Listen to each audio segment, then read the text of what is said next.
Bismillahirrahmanirrahim.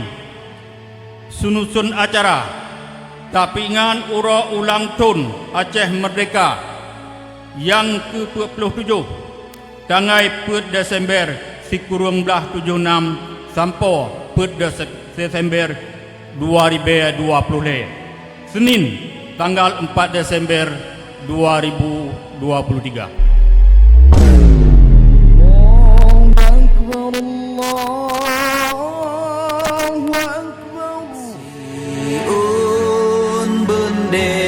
Dalam nanggro ciitip uro angin peduda. Sambutan Paduka Yang Mulia Wali Nanggro Aceh pada acara peringatan Milad Gerakan Aceh Merdeka GAM ke-47 4 Desember 1976 sampai 4 Desember 2023. Khusus Milad GAM tahun ini bertemakan terus melangkah menjemput cita-cita berkeadilan, sejahtera dan bermartabat untuk semua bangsa Aceh. Bini bendera